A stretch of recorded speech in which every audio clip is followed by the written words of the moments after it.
apa yang ditulis oleh Rasul Paulus dalam suratnya kepada jemaat di Kolose, memberikan pembelajaran yang sangat penting bagi jemaat yang ada di Kolose. Paulus menulis surat ini supaya jemaat yang ada di Kolose benar-benar memiliki keteguhan iman di dalam Kristus. Kenapa Bapak Ibu? Karena pada waktu itu jemaat yang ada di Kolose sedang menghadapi tantangan, sedang menghadapi persoalan yang sangat luar biasa.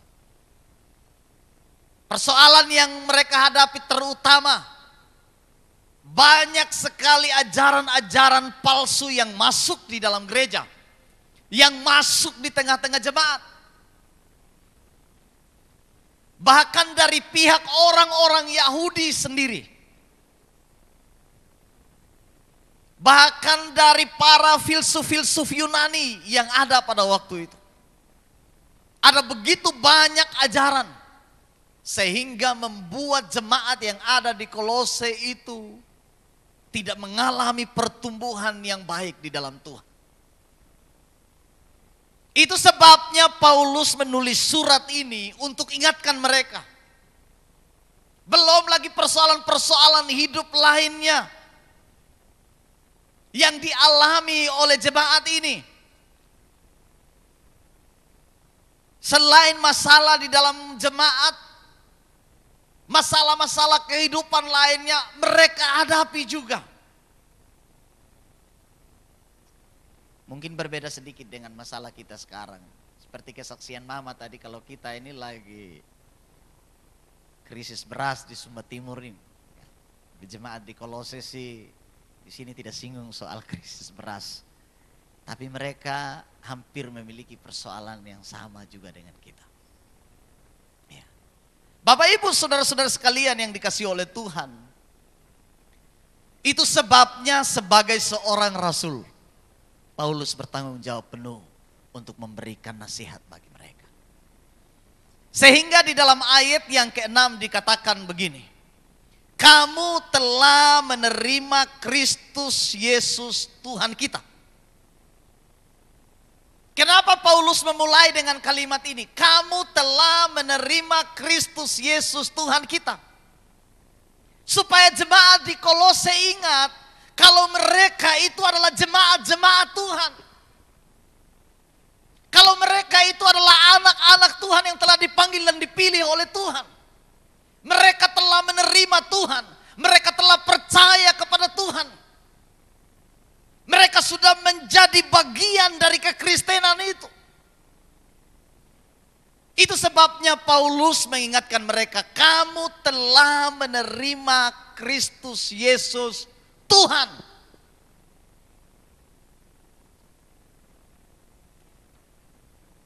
Kata menerima di sini Bapak Ibu sekalian, itu adalah sebuah tindakan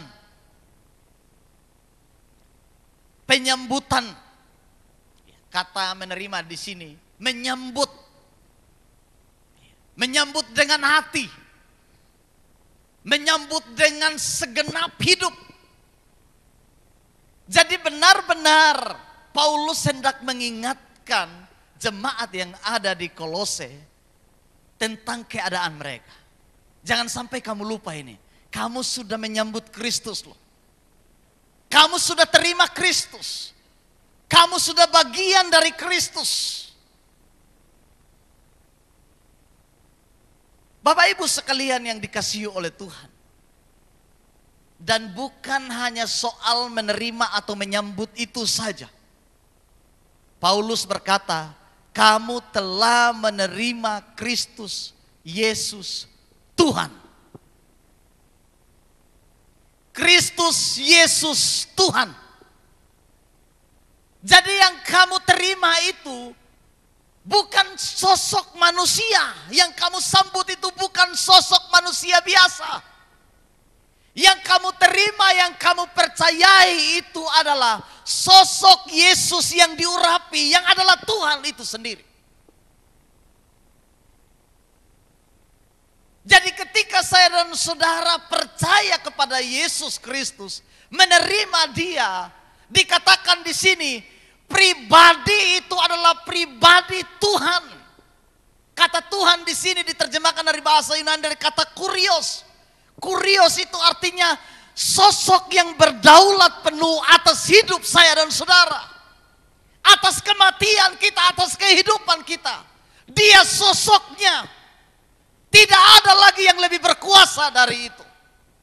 Dan kalau Yesus itu disebut kurios, berarti saya dan saudara harus benar-benar bangga memiliki Tuhan, memiliki Raja, memiliki Allah seperti Yesus. Katakan amin. Jadi sosok yang saya dan saudara terima ini bukan sosok biasa. Dikatakan Dia Yesus Kristus Tuhan. Bapak Ibu Saudara sekalian yang dikasihi oleh Tuhan, itu sebabnya Paulus melanjutkan nasihat. Dalam ayat yang ke-6 bagian B dikatakan, karena itu. Karena itu yang mana? Yang tadi Yesus Tuhan itu. Karena itu, hendaklah hidupmu tetap di dalam Dia. Karena Yesus itu adalah Tuhan tadi, sosok yang luar biasa. Karena itu, hendaklah hidupmu tetap di dalam Yesus Kristus Tuhan itu. Istilah di dalam dari bahasa Yunaninya dari kata en. Kalau bahasa Inggrisnya in. Istilah di dalam di sini artinya kamu itu benar-benar sudah termasuk, sudah ambil bagian, sudah memiliki hubungan dengan Kristus itu sendiri. Kamu bukan di luar, tapi kamu di dalam Kristus. Paulus hendak memberitahukan keberadaan saya dan saudara. Kamu di mana sekarang?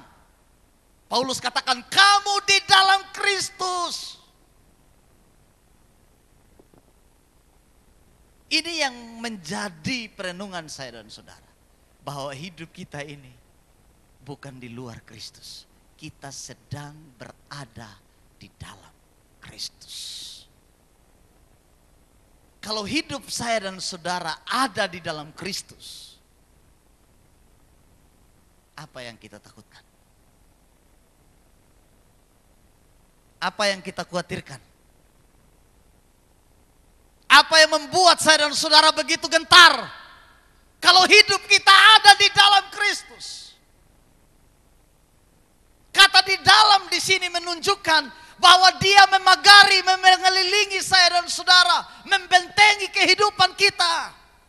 Sehingga tidak ada satu peluang pun bagi setan, bagi iblis, bagi kuasa manapun untuk merebut saya dan saudara dari dalam Kristus itu. Ini jaminan yang sangat luar biasa bagi saya dan saudara sebagai anak-anak Tuhan. Di dalam Kristus.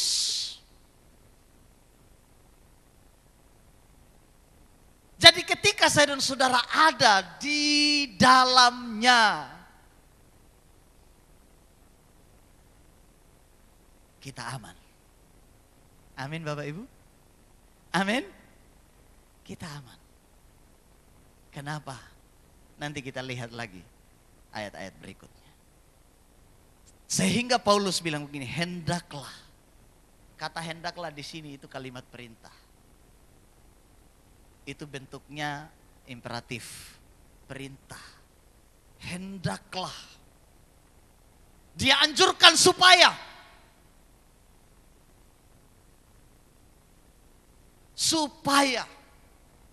kamu tetap ada di dalam Kristus. Jangan sampai kita keluar dari sana. Berapa banyak orang yang sudah di dalam Kristus tapi ingin keluar? Ada tidak Bapak Ibu? Banyak orang yang sudah di dalam Kristus tapi ingin keluar dari Kristus. Tinggalkan Tuhan hanya gara-gara sesuatu. Tinggalkan gereja hanya gara-gara sesuatu. Tinggalkan pelayanan hanya gara-gara sesuatu. Sesuatu banget, begitu ya. Bisa tinggalkan Tuhan. Dengar Bapak Ibu, kita adalah anak-anak Tuhan. Harusnya, hendaknya kita terus di dalam Kristus.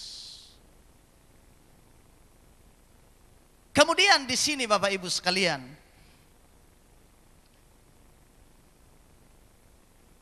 kepada nasihat yang kedua, ayat yang ketujuh. Kalau saya dan saudara sudah berada di dalam Kristus, dikatakan, hendaklah kamu berakar di dalam Dia. Sesudah saya dan saudara ada di dalam Kristus, Paulus menggunakan metafora pertanian untuk menggambarkan pertumbuhan kehidupan saya dan saudara di dalam Kristus. Dikatakan hendaklah kamu berakar di dalam Dia. Apa maksudnya berakar di dalam Kristus? Paulus hendak memberitahukan kepada saya dan saudara bahwa Kristus itu sumber hidup itu sendiri. Amin. Amin Bapak Ibu. Dia sumber dari hidup itu sendiri. Dia sumber dari kekuatan. Dia sumber dari berkat. Dia sumber segala-galanya. Itu sebabnya kita harus berakar di dalam Dia. Metafora ini digunakan seperti pohon yang berakar pada tanah. Dia mendapatkan sumber air, sumber humus, sumber kekuatannya di dalam tanah. Demikian pun saya dan saudara, ketika berada di dalam Kristus, Kristuslah sumbernya. Kita kuat dengan akar itu. Angin boleh datang, badai boleh datang, tapi akar saya dan saudara di dalam Kristus menentukan apakah pohon itu bisa rubuh atau tidak. Amin Bapak Ibu. Tapi saya percaya di sini semua kuat-kuat. Coba lihat tetangga di sebelah kiri kanan. Apakah akarnya kuat? Coba lihat saja. Bapak Ibu sekalian, tidak mudah digoyahkan. Tidak mudah digeser dari pengharapan kita. Akar kita kuat di dalam Tuhan. Kita menjadikan Tuhan sumber segala-galanya. Harga beras boleh naik. Dan kita tidak punya uang untuk beli. Tapi masih ada cara lain. Puasa. Betul tidak Bapak Ibu? Puasa. Kalau tidak ada beras, tidak ada lagi uang untuk beli beras, ya puasa. Maksudnya puasa itu kita berdoa, minta Tuhan supaya Tuhan kirim beras ke kita. Amin. Saya mau kesaksian Bapak Ibu. Satu waktu lagi naik-naik beras. Kami lagi berdoa di sini. Sesudah keluar doa, tiba-tiba saya lihat ada beras satu karung di pastori. Saya tanya anak-anak, ini dari mana beras ini? Dari mana ini beras? Kok ada satu karung ini?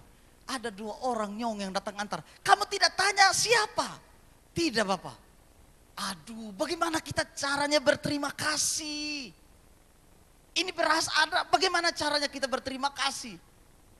Kamu lihat orangnya, iya Bapak dong pikul sampai di dalam, kasih turun. Kita sementara doa Rabu di sini. Padahal sorenya saya baru lihat, pergi di dapur lihat-lihat. Aduh Tuhan, beras naik, baru gini. Tuhan tolong. tiba-tiba ada yang datang antar beras malamnya. Sesudah saya bertanya-tanya dan saya masuk ke dalam kamar, saya buka HP. Bapak Gembala, Bapak Pendeta, saya ada titip beras di anak-anak tadi untuk antar di rumah. Bapak Ibu, itu mujizat Tuhan. Itu mujizat Tuhan, sumber hidup saya dan saudara. Tuhan sumber hidup kita. Saya hanya mau kasih tahu, mungkin kadang kita terlalu khawatir soal makan minum saja. Tapi banyak cara Tuhan pelihara saya dan saudara. Banyak cara. Saya tidak pernah kasih tahu, ama saya ada kurang beras. Tidak Bapak Ibu, tidak. Kami ada kekurangan, tidak. Tapi Tuhan kirim.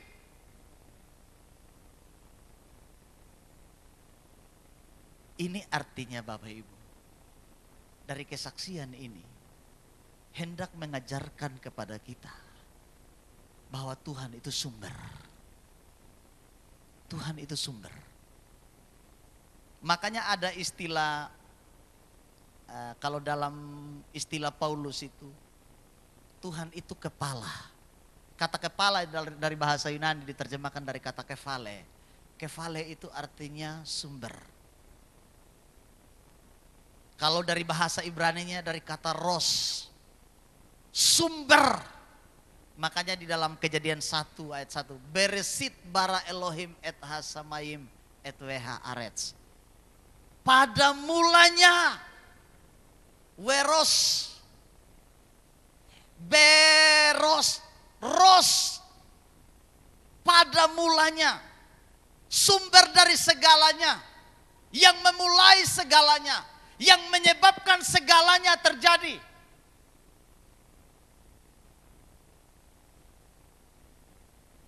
Beros. Tuhanlah sumber dan pusat dari segalanya. Bapak Ibu Saudara sekalian yang dikasih oleh Tuhan, itu sebabnya Paulus berkata begini, hendaklah kamu berakar di dalam Dia. Karena di dalam Dialah sumber itu sendiri. Jadi Bapak Ibu tidak perlu takut. Amin. Amin Bapak Ibu. Jangan takut Bapak Ibu. Ya walaupun gentar sedikit ya. Tapi jangan sampai ketakutan.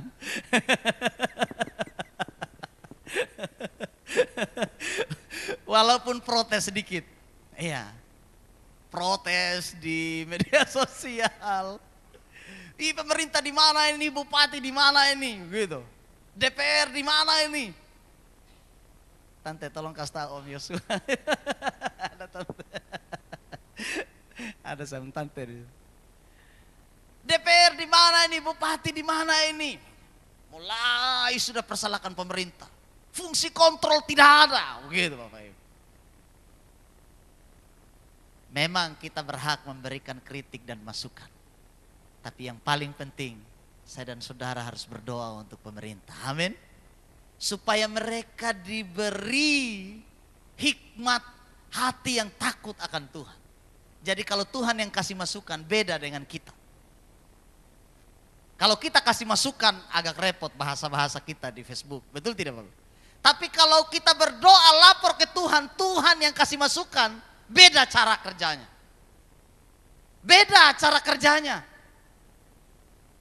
Makanya kita main cantik aja, main lewat dunia roh. Gitu, Bapak Ibu, ya.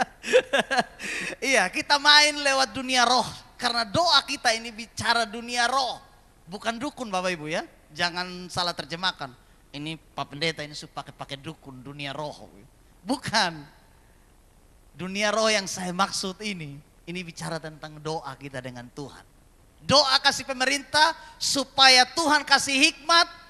Bagaimana caranya supaya masyarakat Sumba Timur ini bisa menikmati kehidupan yang lebih baik. Mau berdoa Bapak Ibu? Bapak Ibu mau berdoa? Iya, harus berdoa Bapak Ibu. Jangan doa kasih pemerintah itu kayak iklan lewat saya begitu. Hanya memenuhi persyaratan doa syafaat saja begitu. daftar doa. Jangan, doa yang sungguh-sungguh. Doa yang sungguh-sungguh. Sebab doa orang benar besar kuasanya. Saya belum bilang. Doa orang benar besar kuasanya. Kalau kita tidak benar, kuasanya tidak besar. Jadi perlu juga hidup kita benar, doa besar kuasanya. Karena doa orang benar besar kuasanya. Saya berdoa pendeta, tapi tidak terjadi apa-apa.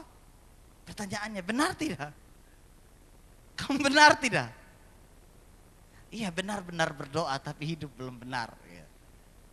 Bapak Ibu Saudara sekalian yang dikasihi oleh Tuhan, berakar di dalam Dia. Kemudian dikatakan, hendaklah kamu dibangun di atas Dia. Metafora yang berikut menggunakan metafora bangunan. Dibangun di atas Dia. Artinya begini, kita menjadikan Tuhan sumber kekuatan saya dan saudara. Istilah dibangun ini bicara konstruksi. Pasti ada yang sarjana teknik di sini, teknik bangunan. Oh, ada sebenarnya adik yang teknik satu. Ya. Pokoknya urusan gambar-gambar bangunan, ukur kekuatan bangunan paling tahu. Bapak Ibu Saudara sekalian yang dikasihi oleh Tuhan, ini gambaran dari kekuatan, metafora kekuatan. Tuhan itu sumber kekuatan bagi saya dan saudara. Kekuatan untuk apa? Kekuatan untuk menghadapi semua persoalan dalam hidup ini.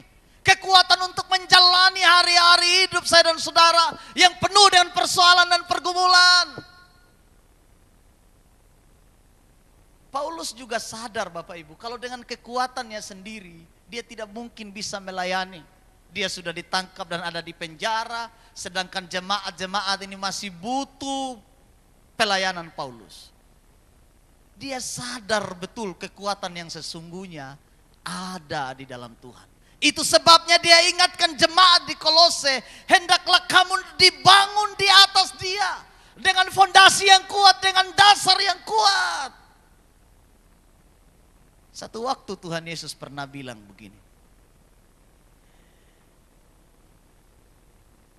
bahwa kehidupan orang percaya itu bukan dibangun di atas pasir, tapi dibangun di atas dasar batu karang. Ya. Kalau badai datang, banjir datang, kita tetap kuat. Kalau bangun di atas pasir, apalagi di pinggir pantai atau di pinggir sungai, selesai. Ya. Atau mau bangun di atas gunung juga baru fondasinya dari pasir. Angin kemarin kayak kemarin, tadi malam angin. Bapak Ibu rasa tidak tadi pagi itu angin? Yang jam 2, jam 3, angin kencang sekali. Itu kalau rumah yang dibangun di atas pasir mungkin selesai. Selesai. Saya ingat yang angin Seroja yang lalu. Saya keluar mau tumpang tangan di angin. Darah Yesus gitu kan. Saya baru keluar. Itu pintu balik sama saya terlempar sampai. Baru Mama Agatha bilang begini, makanya orang suruh masuk, tidur diam-diam, keluar lagi. Doa dari dalam saja, kan kuasa doa itu ini besar, bukan hanya dari doa di luar saja, dari dalam juga bisa. Tapi maksud saya sekalian doa sambil lihat angin ya begitu. Tapi pas baru buka pintu hajar saya kembali.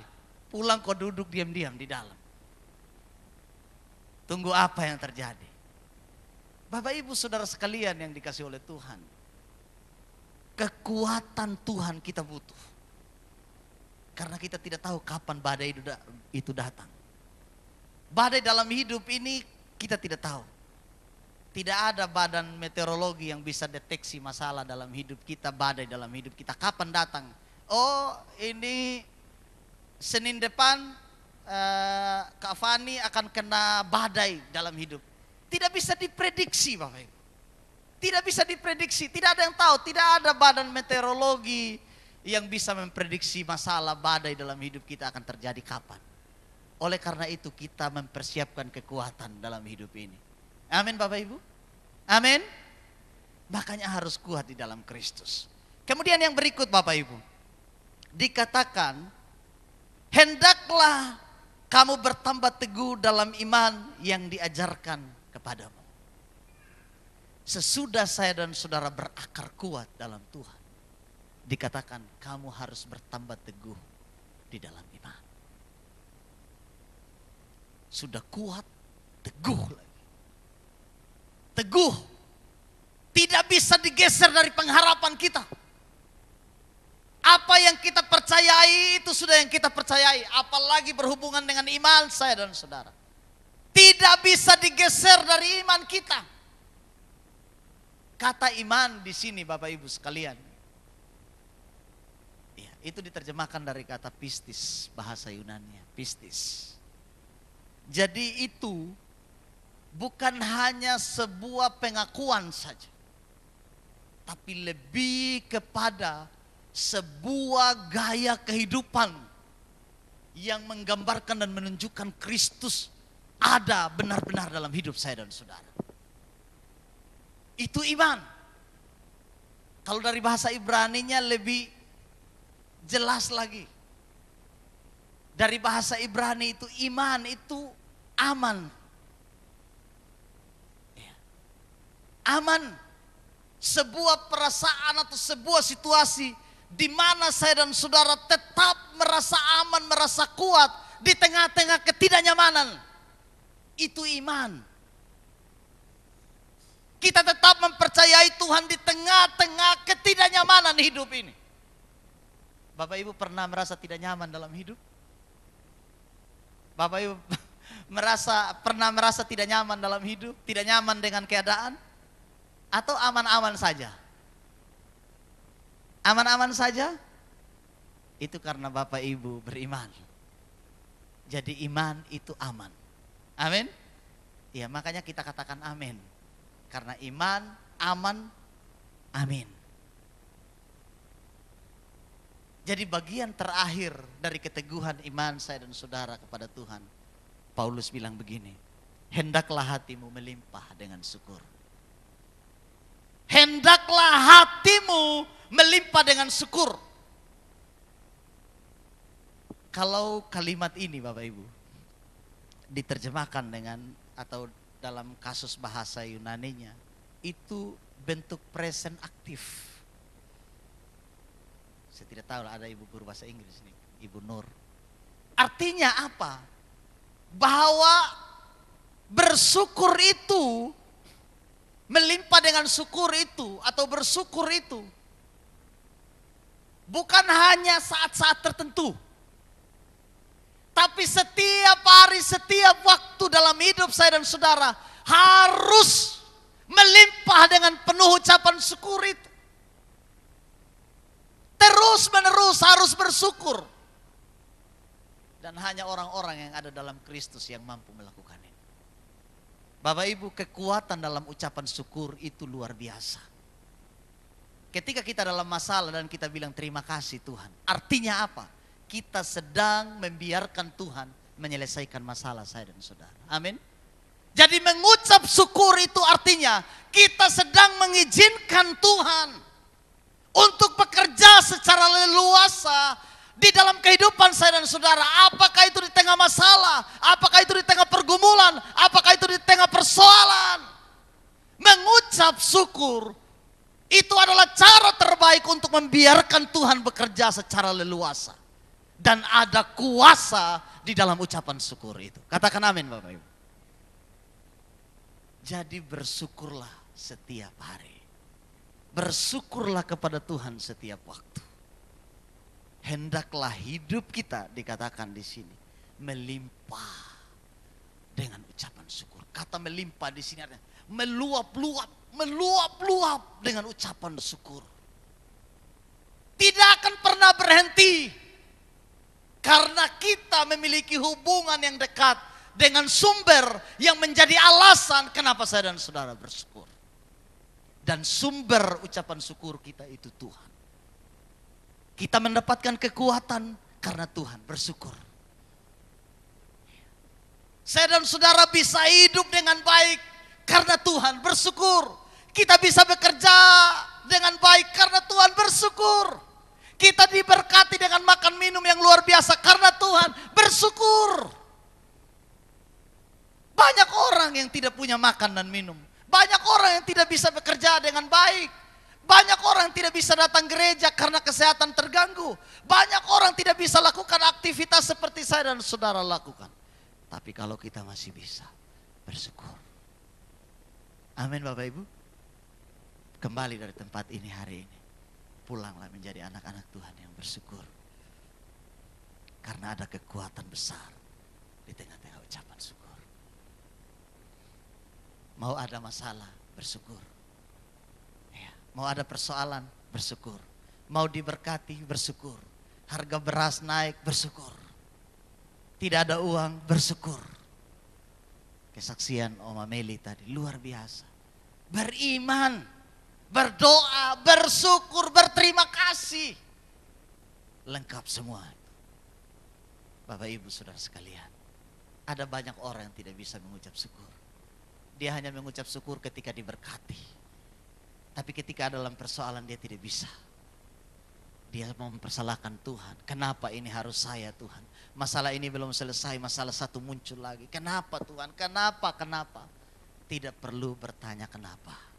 Tapi bersyukurlah kepada Tuhan. Amin Bapak Ibu. Amin. Saya percaya hari ini, setelah kita mendengar firman ini, kita akan menjadi anak-anak Tuhan yang hidup melimpah dengan ucapan syukur. Saya undang pemain musik, worship leader, singers.